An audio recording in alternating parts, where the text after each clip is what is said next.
Shaving blade बनाने वाली दुनिया की सबसे बड़ी कंपनी जिलेट के बारे में कौन नहीं जानता। भारत में भी आपको हर 10 में से 7 रेजर जिलेट और इससे जुड़ी कंपनियों के मिल जाएंगे। लेकिन कभी सोचा है कि अमेरिका से लेकर यूरोप और भारत में जिलेट के रेजर में जो ब्लेड फिट होता है उसका स्टील कौन बनाता है?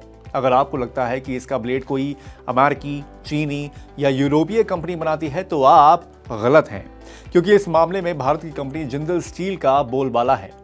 जिंदल बीते कुछ सालों से जिलेट के लिए ब्लेड की स्टील तैयार कर रहा है। अब ट्रम्प के आने के बाद जिलेट की parent company Procter and Gamble, जिसे आप P&G के नाम से भी जानते हैं, ये एक बार फिर अपनी स्ट्रैटेजी चेंज कर रही है। आइए इस वीडियो में जानते हैं कि ट्रम्प के आने के बाद जिलेट अपनी किस स्ट्रैटेजी में बदलाव कर रहा है और इसका क्या असर भारतीय कंपनी जिंदल स्टील पर पड़ने जा रहा है। तो सबसे पहले जिलेट की बात कर लेते हैं। प्रॉक्टर एंड गैम्बल अपने अमेरिका में जिलेट रेजर में इस्तेमाल होने वाले स्टेनलेस स्टील की छोटी और बेहद पतली पट्टियों के लिए शुद्ध स्टील का आयात करती है।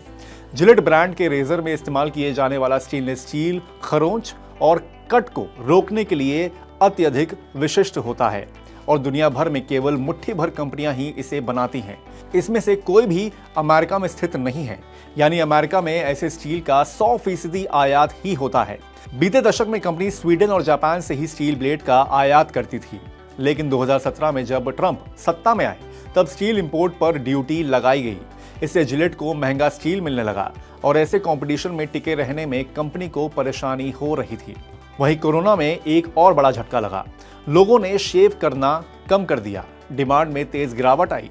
ऐसे में लागत कम करना कंपनी के लिए मूल मंत्र बन गया। तब P&D ने अपनी रणनीति में बदलाव करते हुए इस कॉस्ट सेविंग की मुहिम में काम आया भारत।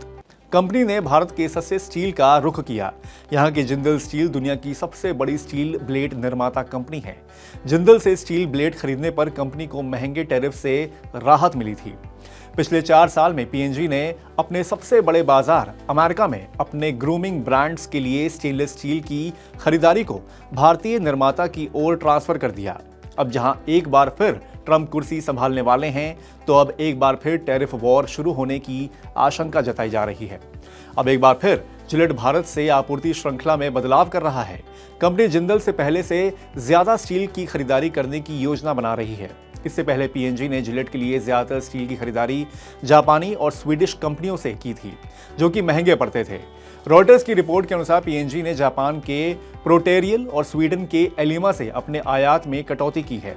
इस साल अक्टूबर तक प्रोटेरियल से इसका आयात 2023 की तुलना में लगभग 59% कम था, जबकि P&G को इस साल एलिमा से कोई स्टील शिपमेंट नहीं मिला है। अमेरिका वाणिज्य विभाग के आंकड़ों के अनुसार जिलेट 50 से ज्यादा वर्षों से प्रोटेरियल के साथ और एलिमा 20 से अधिक वर्षों से काम कर रहा है।